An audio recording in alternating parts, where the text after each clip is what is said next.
let's say you work in a hopefully semi-functional workplace, and you go to work every day and you see these people all the time, and so you assume that they know you, but all they know is what they see and what you are working on. They don't truly know Mm. all of who you are. So even in a workplace situation, you need to take the time to get to know people and have them get to know you, both, I would say, professionally and personally. And you have to position yourself in the workplace, even if you've been there for 15 years. You have to be positioning yourself in the way that you want to be seen and the projects that you want to work on. Okay, so don't assume that they know you or know who you are.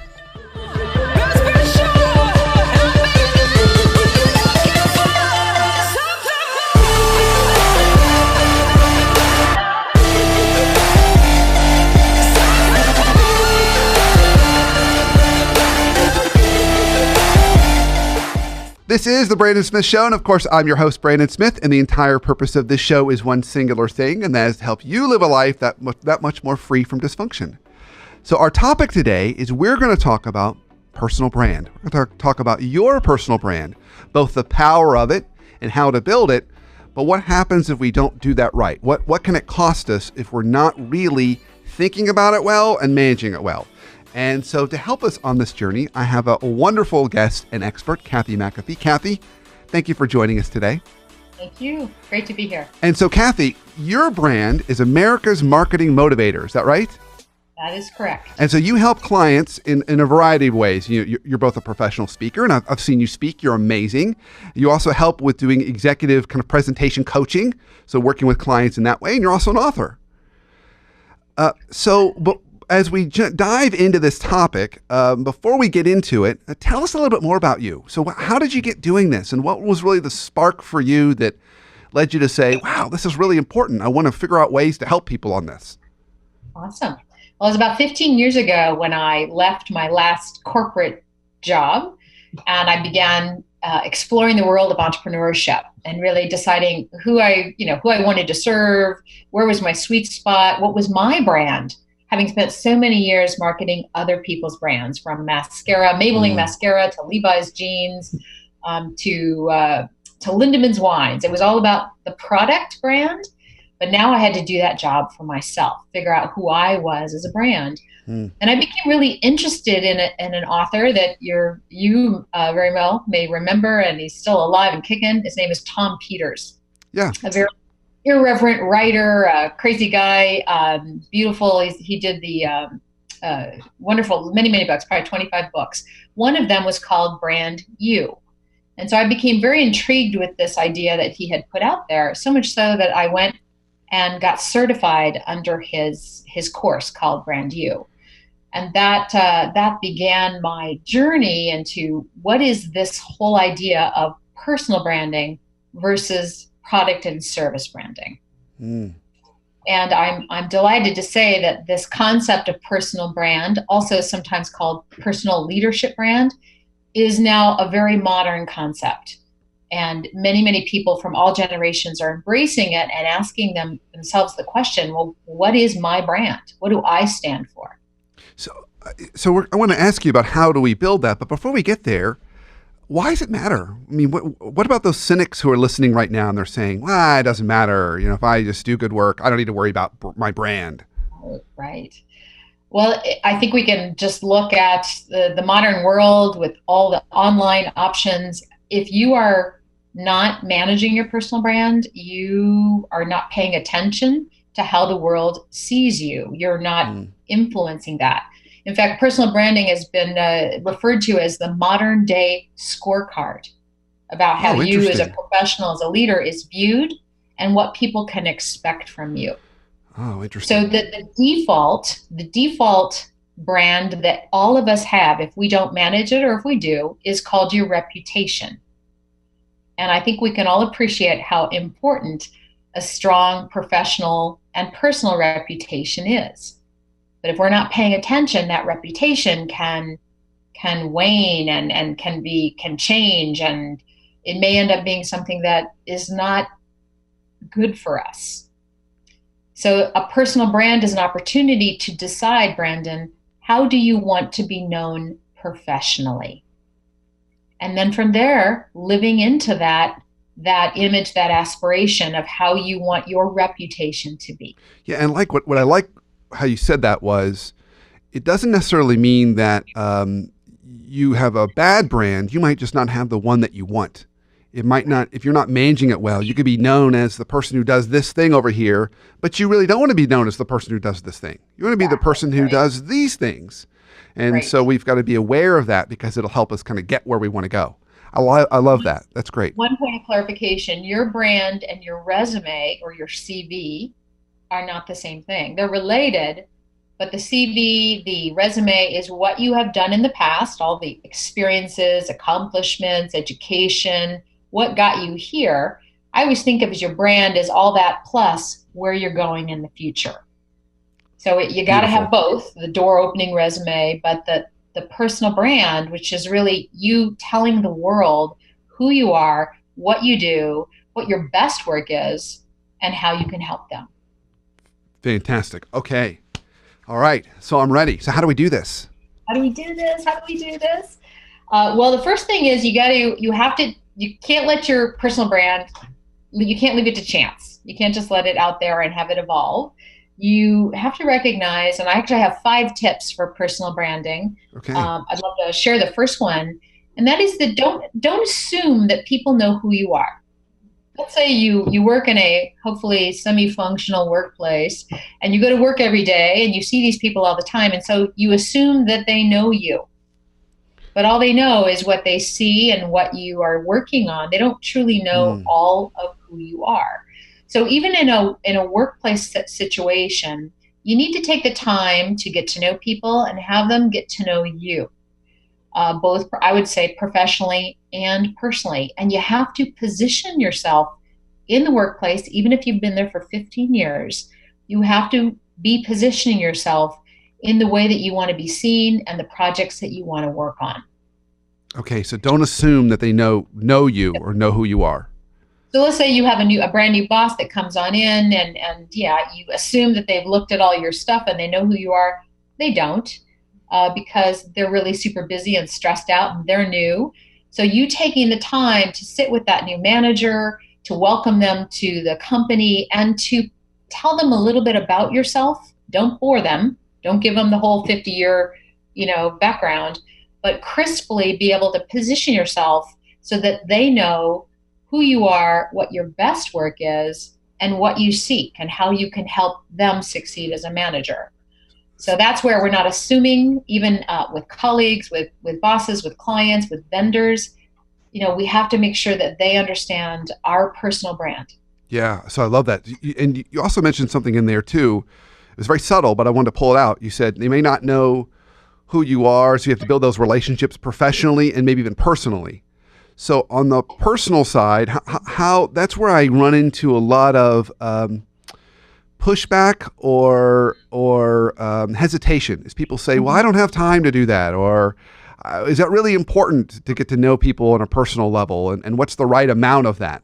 So do you have any particular perspectives on that? Oh, yeah. I mean, this is where we cross over into the connection power of networking and relationship building. So to me, personal branding is a precursor to all the good work we do when we're building relationships with people personally and professionally. It will take you where you want to go. Very few of us can achieve our goals all by ourselves. We need help. We need support. So sharing a bit of who we are and what our aspirations are with other people allows them to help us create that. So I think of personal branding and networking really being, hand in glove. And doing that in the workplace. One of the really magical parts of positioning yourself is sharing a bit of who you are personally. Case in point, I was building a business relationship, a new networking connection with a fellow speaker and author in my new community of Greenville, South Carolina. And we started on the telephone, getting to know each other. We eventually sat down to have a cup of coffee. But the thing that has bound me to him and has made me such a fan and supporter of him and his personal brand is his personal story of immigrating from South America to America, how his family had to flee that dangerous situation ended up coming to Miami, eventually making it to Greenville. The Mm. heroics involved in that. I mean, if he hadn't told me that, I still would have appreciated what he did Mm. professionally. But knowing about that side of personal side of his story, makes me much more committed to building a connection and helping him achieve his goals. Wow. So sometimes we protect that, like we don't want to tell anyone our little secret, our little story, our little hardship, but that's the glue, that's the human glue that binds us all together. Yeah, super cool. Okay, so you kind of set this up by saying number one, we got to make sure that we don't assume people know who we are. Don't assume. You want the second tip? Yeah, give me number 2. Okay, cool. All right. So second tip is to decide, to make a decision how you want to be known professionally. Okay. And that is the cool thing. You get to decide. Now, other people may have their own decisions about and views of you, but you get to claim it. And so that requires a little bit of introspection and external feedback, because you might think you're all that, and whatever that expression is, but you may not be all that yet. So getting a little humility, a little feedback from the outside, people to say, well, I see you as this. I would describe you as that. Here are your strengths as I see them. So weighing in on the external feedback of your personal brand is really helpful. It also reminds us, Brandon, that we might be overlooking some of our basic strengths and talents, like, that unconscious competence. We don't know what we do intuitively. And it's other people's reflection of that to say, oh no, that's really good. That's really special. You ought to really leverage that because you are discounting it potentially. And then there's that honesty of, okay, well, you do this really well, but then this part of how you interact with others is not working as well. So if you could work a little bit on that, if you will, self-awareness, to help live up to what you aspire to be. So that whole process of reflecting and listening and getting feedback, that's kind of a journey that we all have to take. And so it's a great way to learn about yourself. But if you decide that you want to be known as a very positive person, an innovator, a problem solver, a compassionate leader, you've got to go to work on that. And then you have to look at everything you say and do and how you behave in the workplace and outside the workplace when you're driving. Are you living up to that personal brand, that you want to be known as? So Kathy, as you were thinking about as you were talking about deciding, at first I thought, oh, so you decide your destination. I want to be the VP of this thing. But then as you start to go into it a little bit more, you were sharing more brand attributes. Right. So is it? I'm glad you said that, because title. Yeah. Which one is it? Is it about the brand attributes, or is it about the destination that you want, or could it be both? It could be both, but I want to let you and your listeners and viewers know that title is temporary. You might be a director today and you aspire to be a vice president of this division. And then when you get there, you're going to set your targets on something else. Or maybe, as it happens in this world, you lose that position, you're in transition. Just because your title changes doesn't mean your brand has to. Because you have these aspirations, these qualities that you embody. So I see a lot of people, particularly on LinkedIn, Brandon, they'll brand themselves, they'll have their name, and underneath it'll say second vice president. And they'll abbreviate it to ND for second, VP for vice president. And that is their brand. I mean, second vice president, that's a title. Right. So we want to, even though titles matter and people pay attention to titles, you're the CEO, you're the president, you're the analyst. It's still, you are more than your title. You are more than your job. And that's what's the strength and the power of personal branding. Okay. So did I just say personal branding? Oh no, personal branding.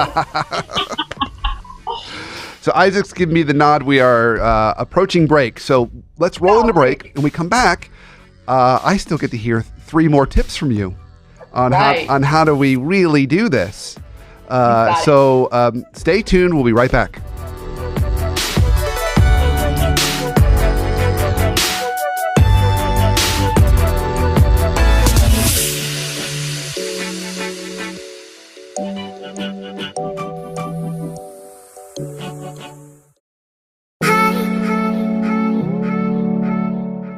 Here's your coaching minute for the week, presented to you by the Leadership Foundry.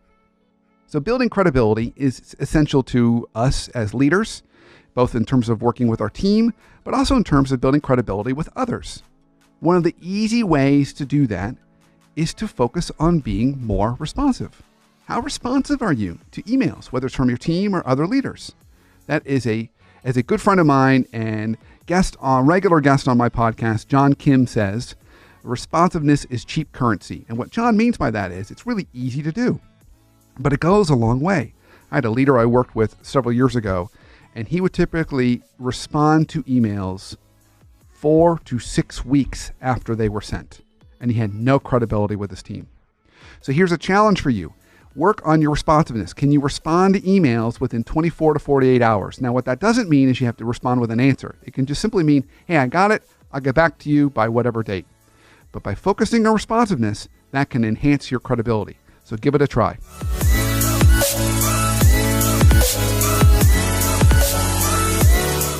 Welcome back from break. Of course, this is the Brandon Smith Show, and I'm your host, Brandon Smith. And as we were rolling into break, we were talking about your personal brand. And Kathy McAfee, my excellent guest today, an expert in this space, was guiding us through this path. So Kathy, you hit a couple points right before the break.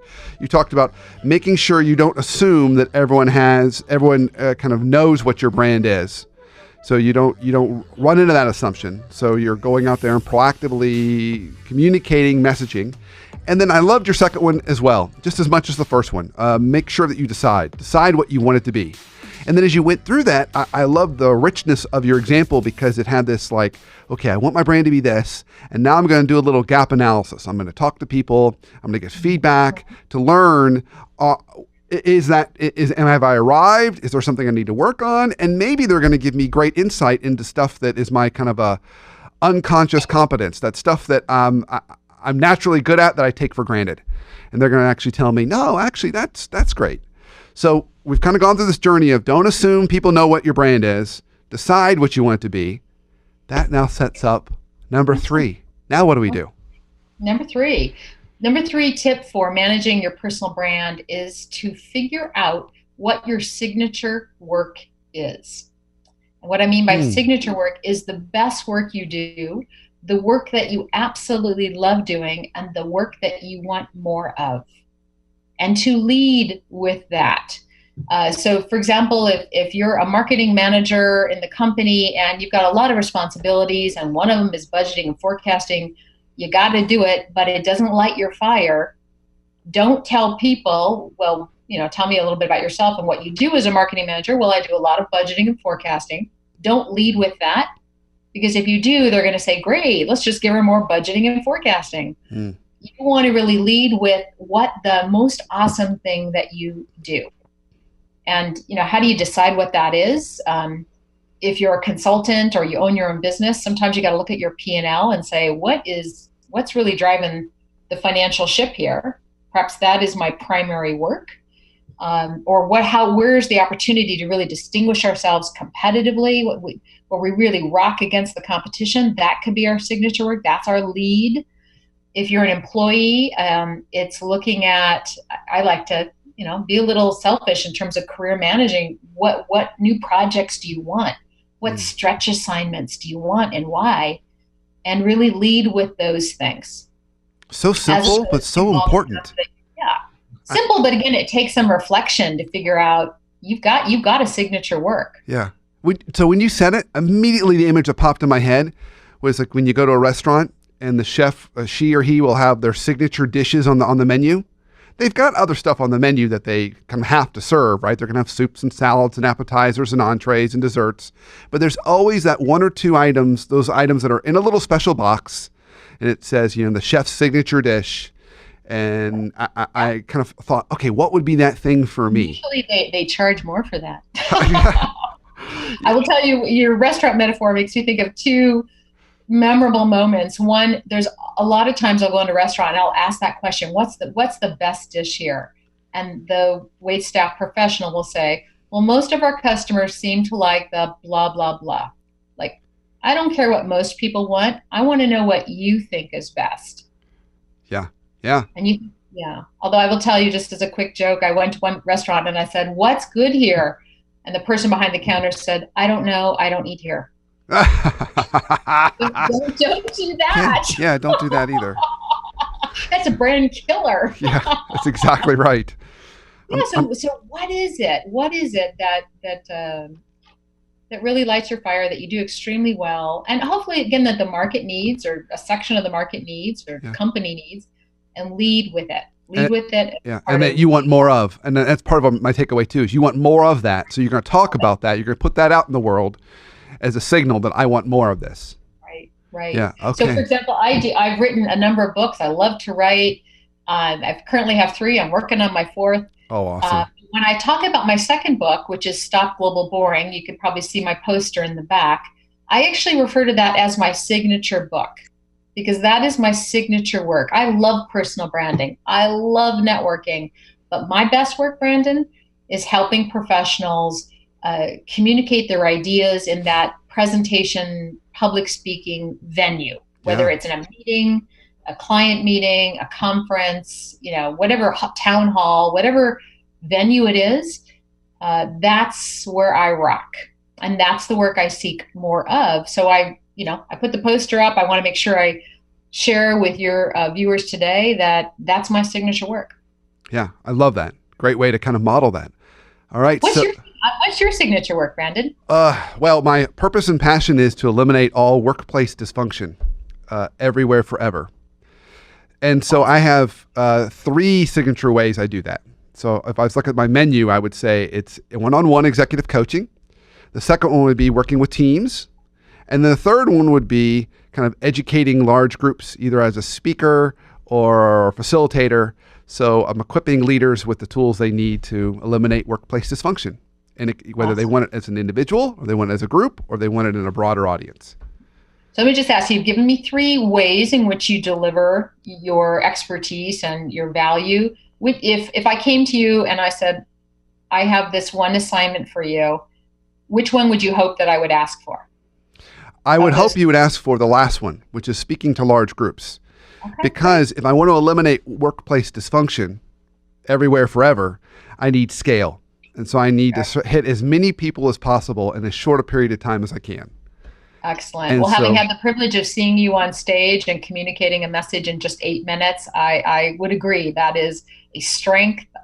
You just see your comfort up there, your personality.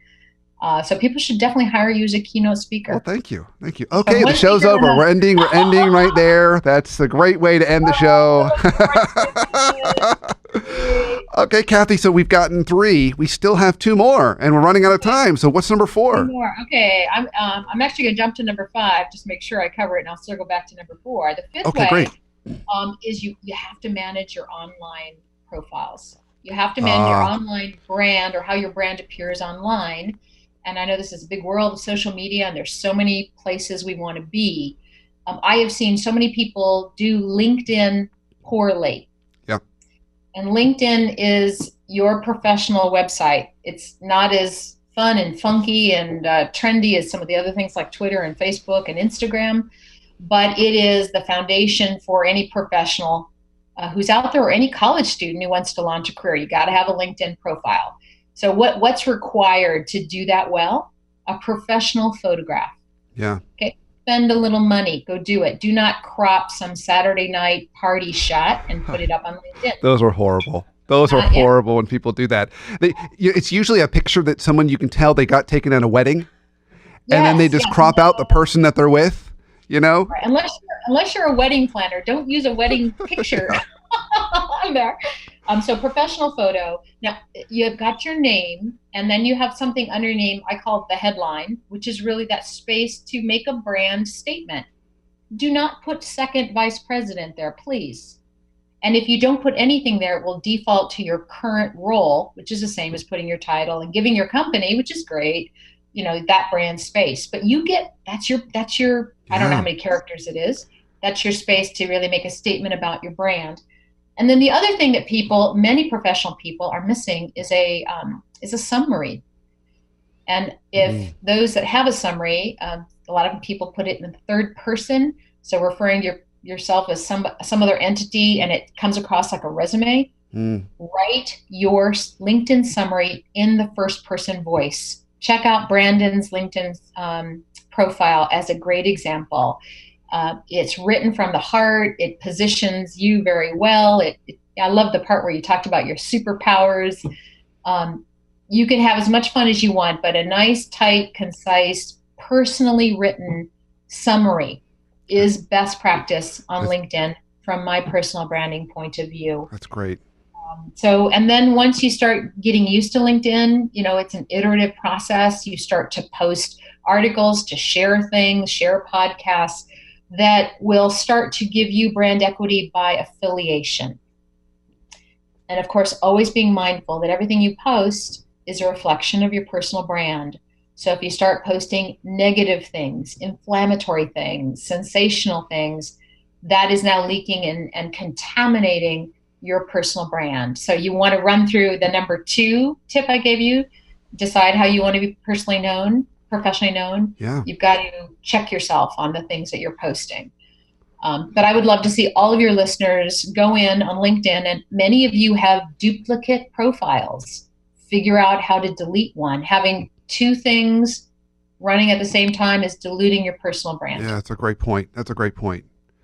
That's fantastic. I think that's so true too, is just being thoughtful about that. And I also liked even the subtle things you said, like, okay, so once you've gotten kind of your LinkedIn profile cleaned up, got a good headshot, written the summary in first person, you've got a kind of good descriptor of your brand statement rather than your title.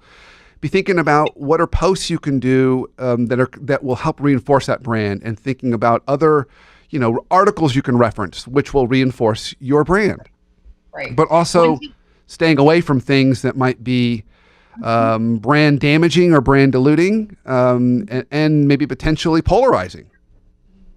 Exactly. Many of your listeners are maybe would-be writers and would-be bloggers, but they can't make the commitment to managing a blog and consistently and doing that, or a podcast. It takes a lot of effort, time, and money. But if you start writing and blogging on LinkedIn, that can be your kind of training wheels for future platforms for yourself. So if you have an article, if you have an idea, if you have a quote slide that you want to, that you really have an affiliation for, post it on LinkedIn and just watch what happens. Watch how many times it gets shared and how people respond and the new connections you can make. I love it. So Isaac's giving me the nod that we're wrapping towards time. So I always ask all my guests this question, Kathy. If you had one life hack for us, help us live a life more free from dysfunction, what would that be? My one life hack for all of us would be to be yourself. Be your best self, and to allow other people to do the same. And this is, again, an underpinning of personal branding. If we cannot be ourselves, our authentic selves, our brilliant selves at work, at home, in the community, then we're just trying to all be alike. So if we can do it for ourselves, then we can also allow other people in our teams and our families to be fully expressed and to be more of an inclusive community, workplace, and world. Yeah, I love that. Takes courage, but I can see it in your voice, the power. I see it in your eyes and hear it in your voice, the power of that. So thank you for all your wonderful insights today. If people want to learn more about you and the good work you're up to, or buy one of your many books, where can they go? Well, you can find me on my website, americasmarketingmotivator.com. And that's all one word? All one word. I know it's a long one, but I chose a long brand name. I understand. I get it. Yeah. I'm also on LinkedIn. Love an invitation. Please personalize your invitation. That's one of my best practice recommendations. And then I'm also on Facebook.